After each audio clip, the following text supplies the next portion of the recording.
Hai guys, bertemu lagi dengan saya di sini. Apa kabar kalian semua? Semoga selalu sehat ya. Kita bersama.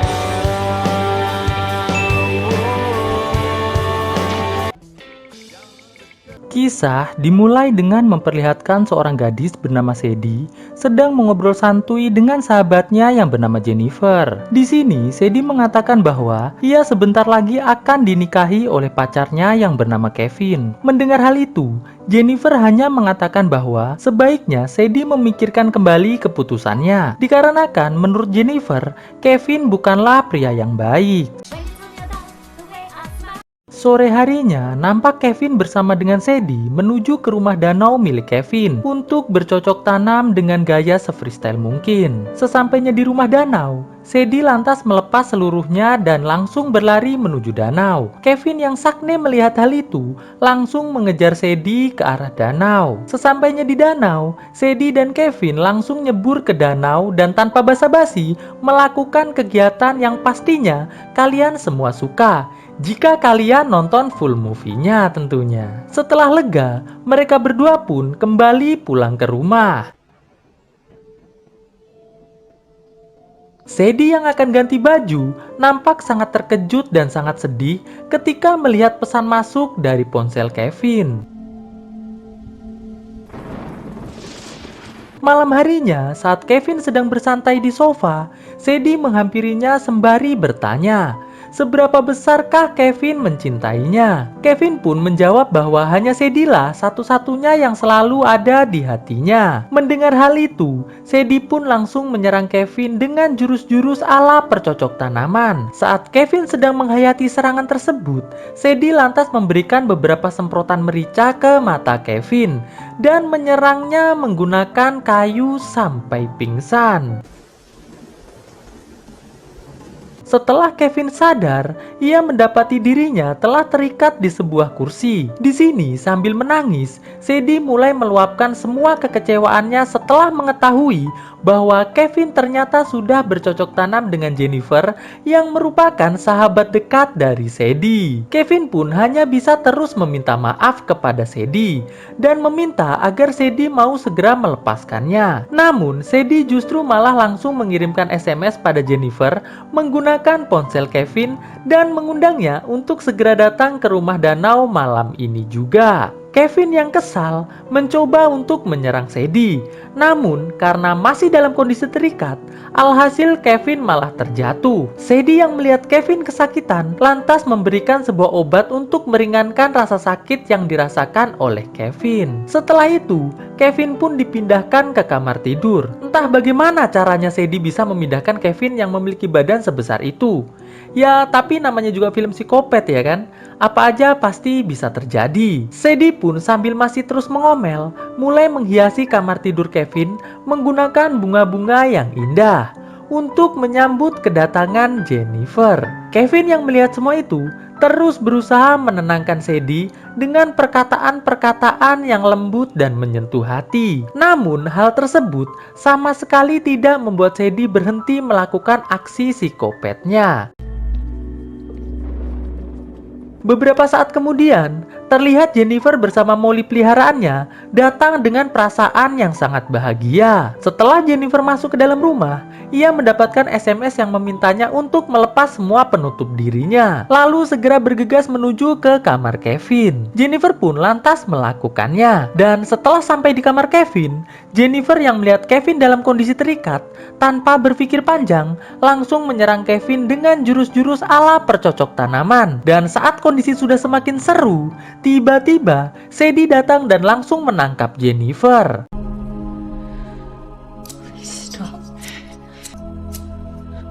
Setelah itu, Sadie lantas mengikat Jennifer di tempat tidur, lalu menyuruh Kevin untuk memakan kue serabi milik Jennifer. Awalnya, Kevin menolak. Jennifer pun meminta maaf pada Sadie. Namun, Sadie yang sudah sakit hati langsung mengambil sebuah oven dan mengatakan jika Kevin tidak mau melakukannya, maka ia akan mengoven Molly. Mendengar hal itu, alhasil Kevin pun melakukannya. Dan Sadie memutar musik lalu menari sambil menonton adegan tersebut.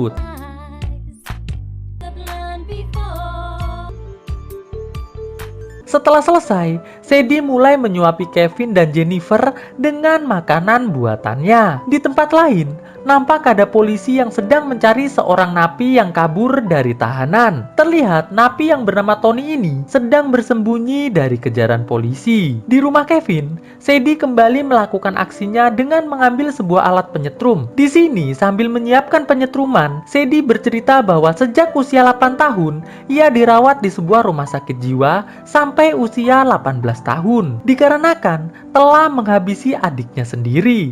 Sadie pun mengatakan bahwa ia menghabisi adiknya karena hewan peliharaan yang paling ia sayangi lebih memilih tidur di kamar adiknya daripada bersamanya. Setelah alat penyetrum telah terpasang di tangan Jennifer dan Kevin, Sadie pun tanpa ragu langsung mulai mengaktifkan alat tersebut. Tidak selang berapa lama, terdengar suara pintu diketuk. Sadie pun langsung mematikan alatnya dan langsung bergegas membukakan pintu. Terlihat seorang tetangga bernama Nina datang mencari Kevin untuk diberikan sebuah cemilan. Sadie pun mempersilahkan Nina untuk masuk sembari mengatakan bahwa Kevin kini sedang mandi. Di kolam renang, nampak Kevin berhasil membuka tali ikatannya. Ia pun lantas membuka lakban Jennifer sembari mengatakan bahwa ia akan menuju ke kamar untuk mengambil senjata. Di dalam rumah, terlihat Nina berpamitan pada Sadie untuk segera pulang ke rumah. Sedangkan Kevin yang sedang mencari senjatanya, tiba-tiba dihampiri Sadie yang langsung mengarahkan senjatanya ke arah Kevin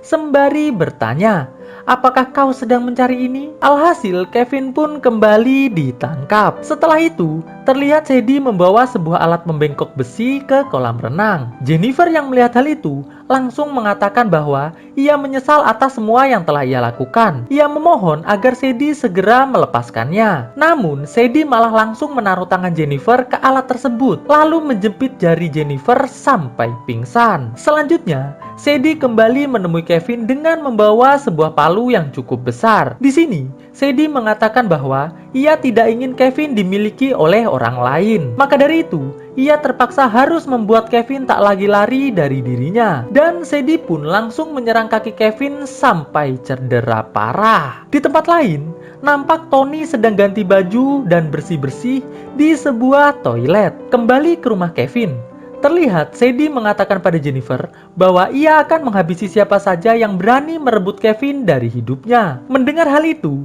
Jennifer kembali meminta maaf pada Sadie dan berjanji tidak akan mengganggu hubungan Sadie dengan Kevin lagi. Namun, permintaan maaf Jennifer tersebut dibalas oleh Sadie dengan melepas satu gigi Jennifer sampai menangis. Singkat cerita, terlihat Sadie sedang berada di dapur membuatkan sebuah minuman hangat untuk Kevin. Sedangkan Kevin yang berada di kamar berusaha meraih sebuah telepon yang ada di ujung tempat tidur. Namun sial, saat Kevin telah berhasil meraih telepon tersebut, Sadie datang dan langsung merebutnya. Setelah itu, Sadie lantas memasangkan sebuah kabel ke kedua mata Kevin lalu mengaktifkannya. Di tempat lain, polisi terlihat masih sibuk mencari Tony. Di rumah Kevin, Sadie yang kasihan pada Kevin mulai memberikan Kevin sebuah obat penghilang rasa sakit. Setelah itu, Sadie pun lantas menuju kembali ke tempat Jennifer dengan membawa sejerigen bensin. Sadie mengatakan pada Jennifer bahwa ia ingin membawa Jennifer berjalan-jalan menggunakan perahu yang ada di danau.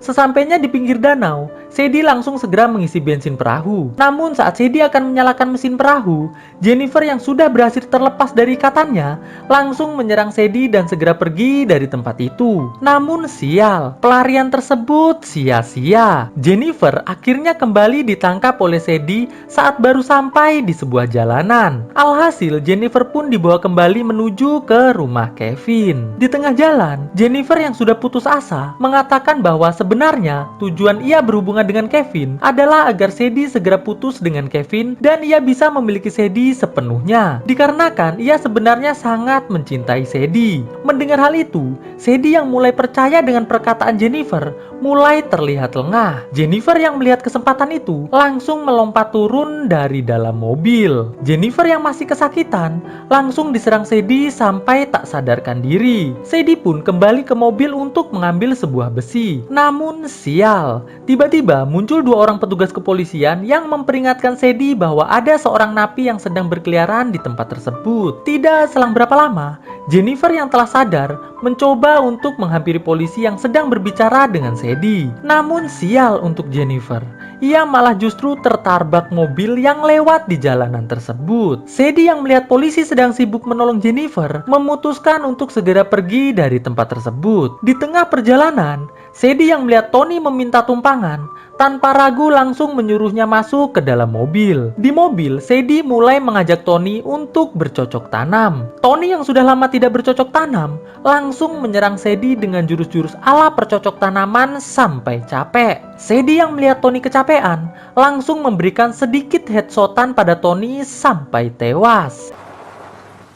Di rumah Kevin, nampak Kevin sedang berusaha melepas ikatannya. Sadie yang baru sampai rumah sangat terkejut dikarenakan ia tidak menemukan Kevin di kamarnya. Ia pun lantas bergegas mencari keberadaan Kevin. Kevin yang melihat Sadie mendekati tempat persembunyiannya langsung menyerang Sadie sampai senjatanya terjatuh di kolam renang. Sadie yang telah mendapatkan kembali senjatanya mulai menyerang Kevin yang sedang berusaha lari dari tempat tersebut. Sesampainya Kevin dan Sadie di danau, mereka berdua langsung bertarung dengan cukup seru. Namun dalam pertarungan tersebut, Kevin harus tewas terkena mesin perahu yang sempat ia nyalakan untuk menghabisi Sadie saat bertarung. Melihat Kevin telah tewas, Sadie mulai membuat alibi seolah-olah rumah Kevin diserang oleh Tony yang merupakan seorang buronan. Dan Sadie adalah satu-satunya orang yang berhasil selamat dari serangan tersebut karena berhasil menghabisi Tony sesaat setelah Tony memperkasosnya. Merasa alibinya sudah sangat kuat, Sadie pun langsung menelpon 911 dan mengatakan semua kejadian sesuai dengan alibi yang telah ia buat. Tidak selang berapa lama, ambulan dan polisi datang ke rumah Kevin lalu membawa Sadie menuju ke rumah sakit untuk diobati. Beberapa bulan kemudian, terlihat pacar Sadie yang baru bernama Joko sedang menggombal seorang pelayan kafe. Sadie yang melihat hal itu langsung menghampiri meja Joko. Di sini Sadie bertanya pada Joko, apakah Joko mencintainya? Joko pun dengan sangat santai mengatakan, "Ya, tentu saja sayang." Sadie yang tidak percaya terlihat tersenyum. Dan pasti kalian semua sudah tahu apa yang akan terjadi selanjutnya pada Joko dan pelayan cantik tadi. Ya, benar sekali. Kisah dimulai dengan memperlihatkan seorang pemuda bernama Patrick sedang diberitahu oleh seorang petugas lapas bahwa ia hari ini akan dikembalikan ke masyarakat. Di sini Patrick berjanji bahwa ia akan menjadi warga masyarakat yang baik. Setelah bebas, terlihat Patrick menyewa sebuah tempat tinggal di pusat kota dan mulai berusaha mencari pekerjaan melalui koran. Alhasil, Patrick pun berhasil mendapatkan pekerjaan, yaitu sebagai pelayan di sebuah restoran. Sedikit informasi, Patrick ini diceritakan merupakan seorang pemuda yang sangat tampan. Terbukti di hari pertama bekerja, ia sudah berhasil membuat rekan kerjanya yang bernama Noni menyerahkan serabi lempitnya pada Patrick dengan sukarela. Esok harinya saat sedang bekerja, terlihat Patrick mendapatkan telepon dari temannya yang bernama Dolph. Dolph mengatakan pada Patrick bahwa ia telah keluar dari lapas dan sangat ingin bertemu dengan dirinya. Alhasil sepulang kerja, Patrick dan Dolph pun bertemu. Dalam pertemuan tersebut, Dolph yang selalu melindungi Patrick saat di lapas, meminta pada Patrick agar bersedia membantunya untuk mendapatkan uang dengan cepat. Dolph telah membuat sebuah rencana, yaitu Patrick ditugaskan agar menggunakan ketampanannya untuk berpacaran dengan istri muda seorang pengusaha kaya. Dan setelah berhasil, nanti saat Patrick sudah berhasil bercocok tanam dengan wanita tersebut, maka Dolph akan menangkap wanita tersebut lalu meminta tebusan pada suaminya. Mendengar hal tersebut, awalnya Patrick menolak. Namun setelah beberapa hari Dolph membujuk Patrick, alhasil Patrick pun mengiyakan permintaan Dolph tersebut. Dan aksi Patrick pun dimulai di sebuah bar yang sering didatangi oleh orang-orang kaya. Patrick pun mulai mendekati istri muda dari para orang kaya yang ada di sana saat suami mereka sedang pergi ke toilet. Singkat cerita, beberapa hari kemudian, saat Patrick berhasil bercocok tanam dengan targetnya yang bernama Cica, ia pun lantas mengajak Cica untuk berlibur di sebuah tempat yang telah Patrick sediakan. Cica yang sudah sangat baper dengan Patrick, tanpa rasa curiga sedikit pun, langsung mengiyakan tawaran tersebut. Dan Patrick pun langsung membawa Cica menuju ke sebuah rumah mewah yang telah Patrick dan Dolph sewa. Esok harinya saat Cica masih tertidur, terlihat Patrick mulai jogging keliling kampung. Dolph yang melihat Patrick telah pergi, langsung segera masuk ke dalam rumah untuk menangkap Cica lalu membawanya ke tempat yang aman. Setelah itu, Patrick lantas menelpon suami Cica dan mengatakan bahwa Cica telah diculik pada saat ia sedang jogging. Patrick juga mengatakan bahwa penculik tersebut meninggalkan sebuah surat agar suami Cica bersedia menebus Cica. Suami Cica pun lantas bertanya, "Siapa kau?" Patrick pun menjawab bahwa ia adalah pacar dari Cica. Singkat cerita, selama setahun penuh, Patrick dan Dolph terus melakukan hal tersebut dengan target yang berbeda-beda. Cara mereka mengambil tebusannya yaitu Dolph membawa wanita tersebut ke sebuah kebun jeruk lalu mengambil semua perhiasannya. Setelah itu Dolph membawanya ke sebuah tempat yang telah ditentukan. Dan setelah sang suami bersama Patrick datang, maka pertukaran pun dilakukan dengan cara Patrick membawa uang menuju ke arah Dolph, sedangkan sang wanita menuju ke arah suaminya. Setelah sang suami telah mendapatkan istrinya, mereka pun langsung meninggalkan Patrick bersama Dolph di tempat tersebut, berharap agar Patrick dihabisi oleh Dolph. Setelah Patrick dan Dolph mendapatkan uangnya, mereka pun langsung membagi dua uang tersebut dan mulai mencari target lagi. Singkat cerita, setelah setahun lebih mereka melakukan pekerjaan tersebut, Patrick yang sudah mulai resah lantas mengatakan pada Dolph bahwa ia ingin berhenti dari pekerjaan tersebut. Dolph yang mendengar hal tersebut lantas mengatakan bahwa ia memohon pada Patrick agar Patrick mau melakukannya satu kali lagi saja. Dan setelah itu, ia berjanji akan bersedia berhenti dari pekerjaan tersebut. Alhasil, Patrick pun dengan berat hati menyetujui permintaan Dolph tersebut. Malam harinya, Patrick kembali mencari target di sebuah bar langganannya. Di sana, Patrick yang melihat ada pasangan kaya yang sedang santuy, lantas bertanya pada bartender yang bernama Tom tentang pasangan kaya tersebut. Tom pun menjawab bahwa pasangan tersebut bernama Frank dengan istrinya yang bernama Becca.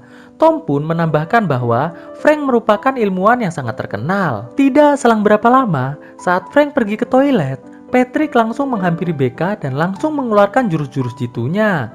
Alhasil, mereka berdua pun mulai berpacaran. Singkat cerita, setelah beberapa bulan mereka berpacaran, tibalah saatnya Patrick mengajak Becca berlibur ke tempat yang sudah ia dan Dolph sediakan. Esok harinya, sebelum Patrick membawa Becca ke lokasi, Dolph yang merasa kali ini Patrick mulai jatuh cinta pada Becca, mulai marah pada Patrick.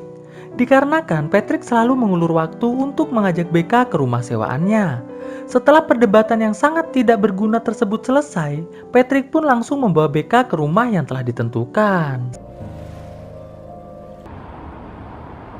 Sesampainya di lokasi, Patrick dan Becca pun langsung bercocok tanam dengan hati yang riang dan gembira. Setelah selesai, Patrick lantas menulis sebuah surat seolah-olah itu dari penculik dan langsung keluar rumah untuk jogging. Sepulangnya dari jogging, Patrick yang melihat Becca sudah tidak ada di ranjangnya, langsung menelpon suami Becca seperti yang sudah ia lakukan selama ini. Namun kali ini, ternyata Patrick dan Dolph meminta tebusan sebesar $50.000, 3 kali lebih banyak dari biasanya. Setelah 5 jam berlalu, terlihat Frank pun datang dan langsung bertanya, apa yang terjadi? Patrick pun langsung menceritakan semua sesuai skenario yang telah disepakati bersama Dolph. Sore harinya, sambil menunggu waktu pertukaran, terlihat Frank dan Patrick berbagi minum minuman asoy sambil ngobrol santuy. Namun, setelah beberapa saat mengobrol, tiba-tiba Frank menyerang Patrick sembari mengatakan, "Jangan pernah kau berpacaran dengan istriku lagi ya bro." Dan Patrick pun mengatakan, "Oke bro." Singkat cerita, waktu pertukaran pun tiba. Kali ini pertukaran dilakukan di sebuah hutan yang cukup sepi. Sesampainya di lokasi, Dolph langsung menyuruh Frank untuk membuang kunci mobilnya keluar jendela. Setelah itu, Patrick pun langsung turun, lalu pertukaran pun dilakukan. Dan seperti biasa, setelah BK naik ke mobil Frank, Dolph langsung berakting menangkap Patrick lalu membawa Patrick pergi dari tempat tersebut. Lalu, kita mulai diperlihatkan kejadian beberapa bulan yang lalu saat semua mantan pacar Patrick mengatakan pada polisi tentang semua yang telah terjadi pada diri mereka. Dan ternyata, polisi yang sedang menerima laporan dari para mantan Patrick adalah BK. BK pun lantas mengatakan pada rekannya yang bernama Frank bahwa semua mantan Patrick mengatakan kalau mereka semua bertemu Patrick di bar yang sama. Dan juga kejadian penculikan tersebut terjadi di rumah sewaan yang sama. Setelah itu, Frank dan BK langsung menghadap atasan mereka lalu mengatakan bahwa Frank dan BK akan melakukan misi penangkapan Patrick dan Dolph dengan cara menyamar menjadi orang kaya agar Patrick menjadikan BK sebagai targetnya. Mendengar hal tersebut, atasan BK pun menyetujui misi BK tersebut. Di sini terlihat ternyata Tom merupakan salah satu polisi yang ikut dalam misi untuk menangkap Patrick. Kembali ke masa sekarang, terlihat Patrick dan Dolph menukar mobil van mereka dengan mobil lain yang sudah mereka siapkan di sebuah parkiran. Di tengah perjalanan, tiba-tiba Dolph mengarahkan senjatanya ke arah Patrick, lalu memberikan seikat uang pada Patrick lantas menyuruh Patrick untuk keluar dari mobilnya, sembari mengatakan bahwa Dolph sudah tidak ingin lagi kenal dengan Patrick. Alhasil, Patrick pun langsung turun dari mobil tersebut. Di kantor polisi, saat BK sedang berbicara pada rekan kerjanya, terlihat Patrick menelpon lalu mengatakan pada BK tentang semua kebenaran yang telah terjadi. Patrick pun juga menambahkan bahwa ia sangat mencintai BK. Di sebuah hotel, terlihat Patrick membungkus uangnya dan mengirimkan uang tersebut ke sebuah alamat yang ada di luar kota. Sedangkan Dolph yang sudah bersiap kabur menemukan sebuah alat pelacak di tumpukan uang yang ia bawa. Dolph yang panik pun langsung bergegas untuk kabur. Namun sayang, Dolph malah bertemu dengan Frank dan Tom. Alhasil, aksi kejar-kejaran pun terjadi. Setelah beberapa saat pihak polisi dan Dolph kejar-kejaran, Dolph yang terus mencoba melawan akhirnya diberikan sedikit tembakan yang menyebabkan Dolph harus tewas dengan hati yang kecewa. Di hotel, Patrick kembali menelpon BK dengan mengatakan bahwa ia ingin bertemu dengan BK saat ini juga. Patrick pun mengatakan bahwa ia sekarang sedang berada di Hotel Suka-Suka dengan nomor kamar 406. Mendengar hal tersebut, BK pun lantas mengatakan pada semua rekannya di mana lokasi hotel tempat Patrick menginap. Alhasil, BK dan beberapa polisi pun langsung bergegas menuju ke hotel yang dimaksud. Sesampainya di hotel, BK pun langsung mengetuk pintu kamar sembari memanggil Patrick untuk keluar dari kamarnya. Karena Patrick tidak keluar juga, alhasil polisi pun langsung mendobrak kamar tersebut. Alhasil polisi yang tidak berhasil menemukan Patrick di kamar tersebut langsung segera pergi dari hotel tersebut. Patrick yang melihat kamar di sebelah kamarnya didobrak oleh polisi langsung bergegas pergi dari tempat tersebut. Esok harinya, BK kembali menghadap atasannya lalu mengatakan bahwa ia minta maaf tidak berhasil menangkap Patrick. Atasan BK yang bernama Jono tersebut lantas mengatakan bahwa BK sudah bekerja dengan baik. Maka dari itu, BK akan tetap diberikan kenaikan pangkat karena telah berhasil membuat Dolph tertangkap.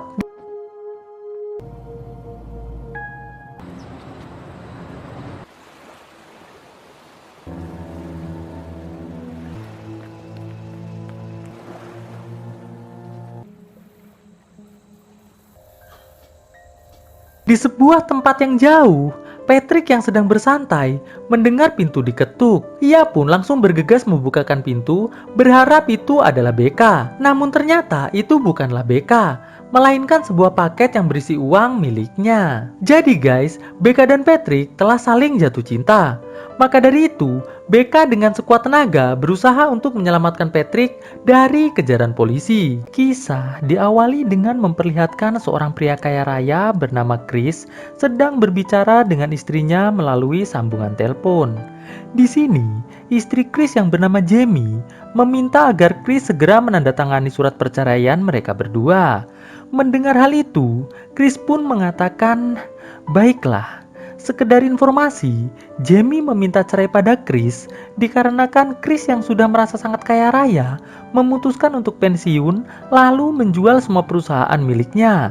Dan hal itu sangat ditentang oleh Jamie. Di tempat tinggal Jamie, terlihat Jamie mulai memberikan pengertian pada anaknya yang bernama Willow yang terus menanyakan tentang ayahnya.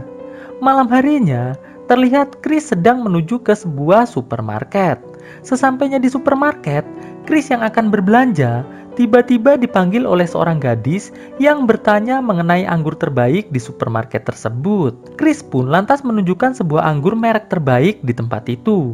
Setelah sedikit mengobrol, Chris yang mulai tertarik dengan gadis bernama Sky tersebut akhirnya memutuskan untuk berkenalan. Saat hendak pulang, Chris yang melihat Sky sedang menunggu taksi lantas menawari Sky untuk mau ia antar pulang.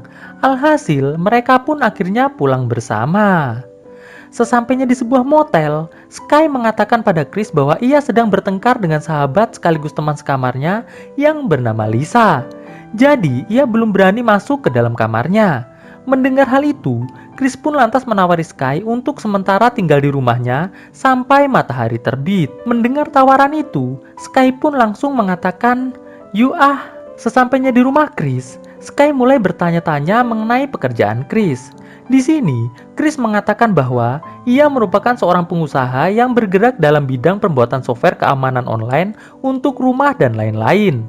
Namun, ia kini telah memutuskan untuk pensiun dengan menjual hak paten semua produk sekaligus perusahaannya kepada rekan bisnisnya. Setelah itu, mereka berdua pun mulai minum minuman asoy sambil ngobrol-ngobrol santuy agar bisa saling mengenal satu sama lain. Tidak lupa, Chris juga mulai memamerkan software ciptaannya yang telah ia pasang untuk menjaga keamanan rumahnya. Melihat hal itu, Sky pun terlihat mulai merasa sangat kagum dengan pesona Chris yang memang sangat mempesona. Sky pun mengatakan pada Chris bahwa ia sebenarnya hanyalah seorang karyawan di sebuah kafe yang bernama Cucok Cafe. Mendengar hal itu, Chris mengatakan bahwa itu merupakan pekerjaan yang sangatlah cucok. Setelah selesai berbincang, Chris lantas mengajak Sky menuju ke sebuah ruangan yang terdapat banyak sekali minuman asoy. Lalu, Chris pun mengambil satu untuk dinikmati bersama. Di ruang tamu, terlihat mereka berdua semakin akrab.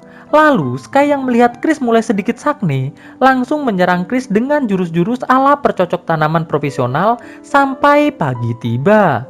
Siang harinya, Sky yang pulang ke motel langsung ditanya oleh Lisa, mengapa Sky tidak pulang tadi malam. Sky yang tidak bisa menjawab, langsung segera masuk ke kamarnya. Oh ya, sedikit informasi nih guys. Ternyata Lisa ini adalah pacar lesbiacinnya Sky. Di rumah Chris, terlihat Chris sedang mengingat momen kebersamaannya dengan anak dan istrinya.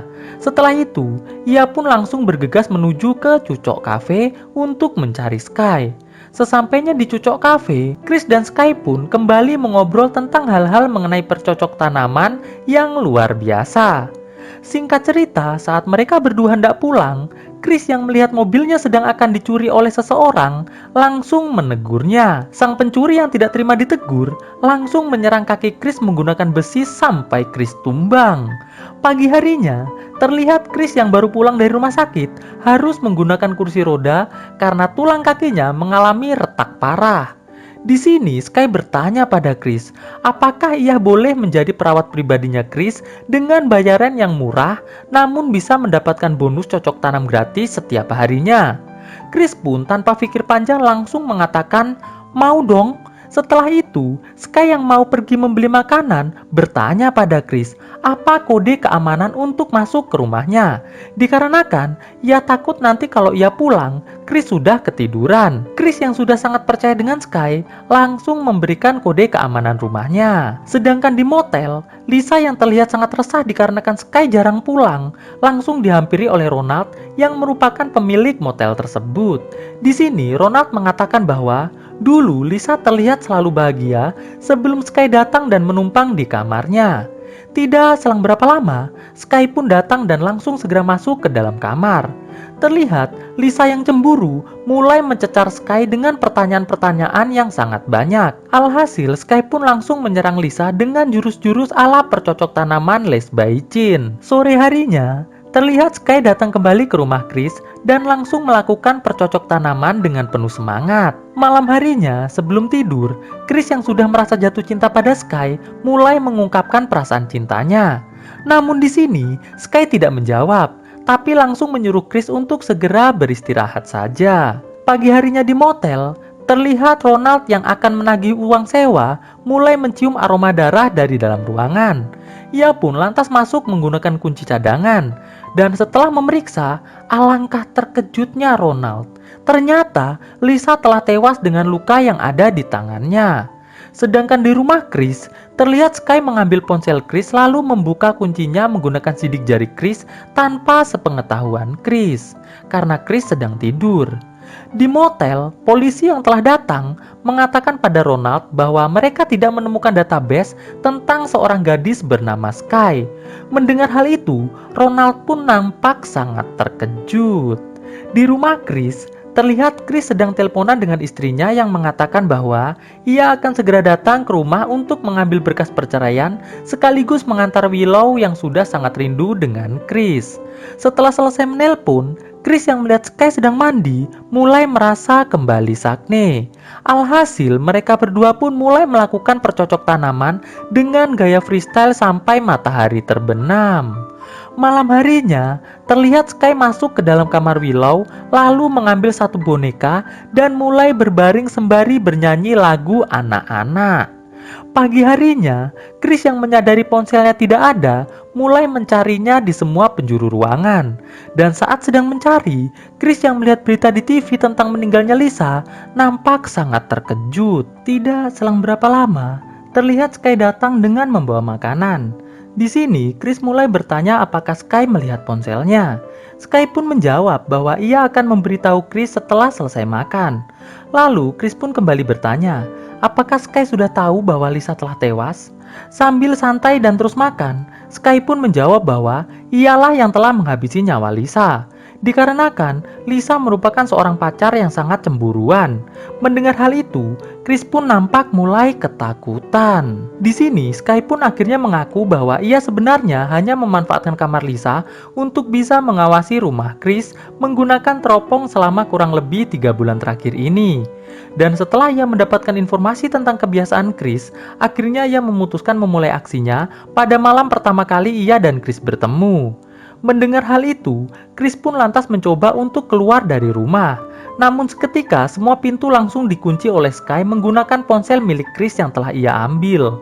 Dan saat Chris hendak mengambil ponselnya, Sky pun langsung menyetrum Chris menggunakan alat setrum sampai tak sadarkan diri. Sedangkan Ronald yang akan membersihkan kamar Lisa melihat ada sebuah teropong yang mengarah ke rumah milik Chris. Kembali ke rumah Chris yang telah diikat oleh Sky terlihat sudah tidak berdaya. Sky pun mulai mengatakan bahwa ia melakukan semua ini dikarenakan Chris merupakan orang yang sangat kaya. Mendengar hal itu, Chris yang marah-marah langsung diserang oleh Sky sampai Chris terjatuh. Sky lantas bertanya pada Chris kode keamanan untuk bisa mentransfer semua uang Chris ke rekening miliknya. Awalnya Chris menolak. Namun setelah Sky menyerang kaki Chris menggunakan bor kecil, akhirnya Chris pun mengatakannya. Di kamar Lisa, terlihat Ronald yang sedang menggunakan teropong melihat Sky yang sedang ganti baju di rumah Chris. Di rumah Chris, Sky yang telah mendapatkan kode keamanan rekening Chris dengan sangat santuy mulai mentransfer semua uang milik Chris menuju ke rekeningnya. Setelah itu, Sky mulai bertanya pada Chris bagaimana cara ia bisa mengambil surat obligasi milik Chris seharga $14 juta dari bank sekaligus mencairkannya. Di sini, Chris yang sudah bisa melepas satu tangannya langsung menyerang Sky sampai Sky tumbang. Namun Sky yang berhasil mengambil sebuah gunting langsung menyerang Chris sampai lemes. Setelah itu, Sky mulai menelpon seorang rekannya untuk mengambil semua perabotan beserta lukisan-lukisan mahal yang ada di rumah Chris. Tidak selang berapa lama, rekan Sky yang ternyata merupakan orang yang telah menyerang kaki Chris di parkiran Cucok Cafe langsung mulai mengangkut semua perabotan mahal yang ada di rumah Chris dengan hati yang riang dan gembira. Singkat cerita, Ronald yang melihat Sky telah pergi dari rumah Chris langsung segera masuk ke rumah Chris dengan cara memecahkan kaca jendela. Sky yang mendapatkan laporan keamanan dari ponsel Chris langsung segera memutar kembali mobilnya menuju ke rumah Chris. Chris yang melihat Ronald telah berhasil masuk ke rumahnya langsung meminta tolong agar Ronald segera menelpon polisi. Namun, Ronald mengatakan bahwa ia tidak mau menyelamatkan Chris jika Chris tidak memberikannya uang sama sekali. Chris pun lantas mengatakan bahwa ia tidak memiliki uang cash di rumahnya. Namun ia memiliki sebuah lukisan seharga $600.000 yang boleh Ronald ambil sekarang juga. Mendengar hal itu, Ronald pun langsung mengambil lukisan tersebut. Namun, sebelum Ronald menelpon polisi, terlihat Sky telah datang kembali. Di sini, Ronald yang melihat Sky memegang sebuah katana, langsung segera kabur masuk ke dalam ruangan lain. Melihat hal itu, Sky pun mulai mengikuti kemana Ronald pergi. Sedangkan Chris yang berada di ruang TV, akhirnya berhasil terlepas dari ikatannya dan langsung segera pergi dari tempat tersebut menggunakan motor salju miliknya. Ronald yang sudah terpojok, tidak tahu lagi mau lari kemana. Alhasil, ia pun langsung diserang oleh Sky sampai tewas. Chris yang terjatuh dari motor saljunya langsung diselamatkan oleh seorang pria yang melintas di jalanan tersebut. Di sini, pria itu langsung mengajak Chris masuk ke dalam mobilnya. Namun, Chris nampak kembali panik saat melihat pria yang bernama Sebastian tersebut mengarahkan mobilnya menuju ke rumah Chris.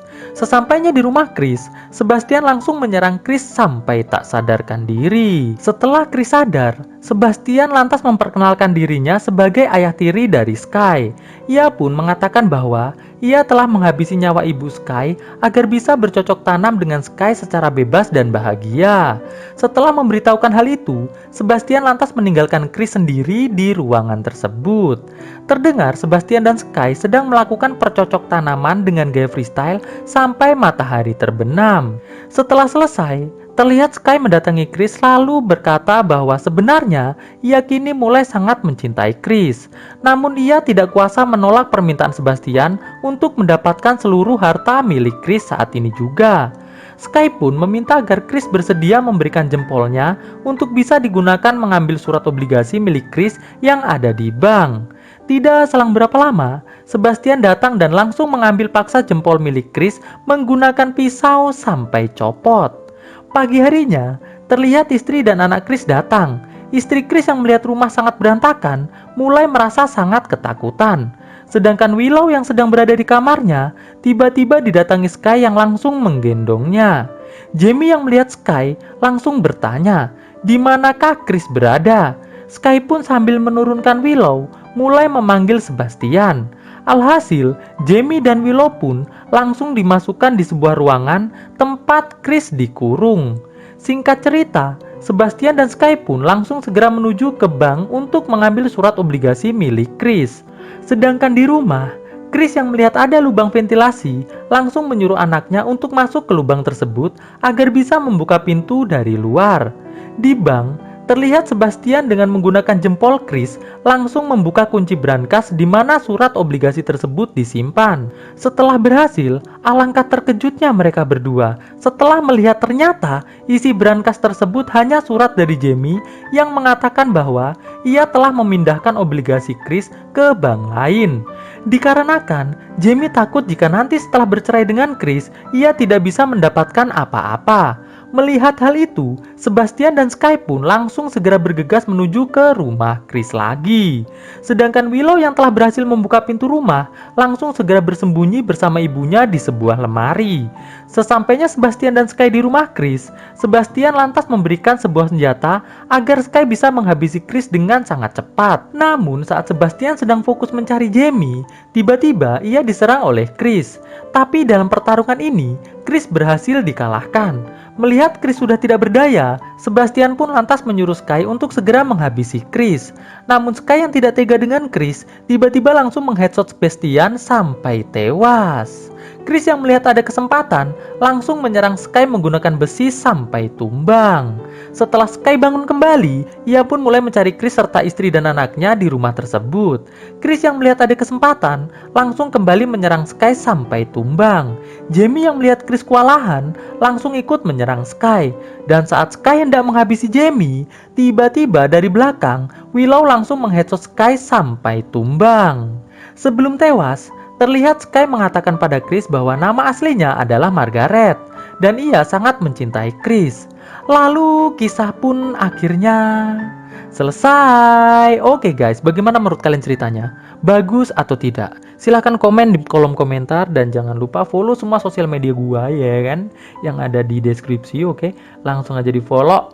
Jangan lupa di subscribe, di like, dan di share. Oke, thanks for watching this video and stay on Shadow Squad. Enjoy your life like a king guys. Ketemu lagi dengan gua di video gua selanjutnya tentunya. Dan bye guys.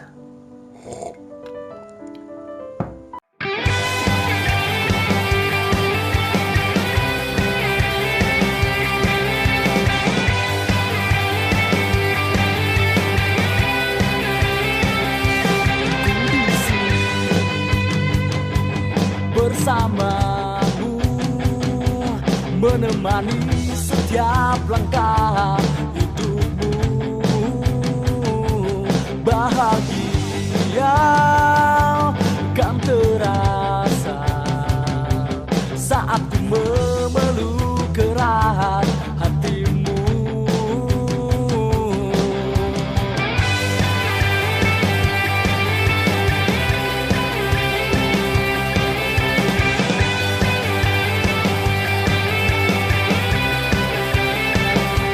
Cinta akan ku jaga selamanya, hanya selalu milikmu.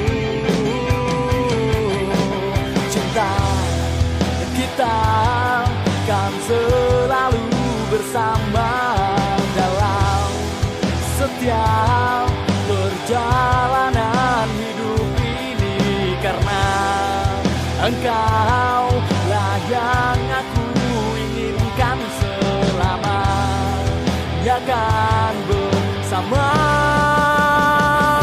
Percayalah pada jiwa yang bisikan kedamaian dalam hidupmu. Yakinilah kisah ini, bersama kita akan dapat bahagia selamanya, seutuhnya. Kau dan aku untuk selamanya.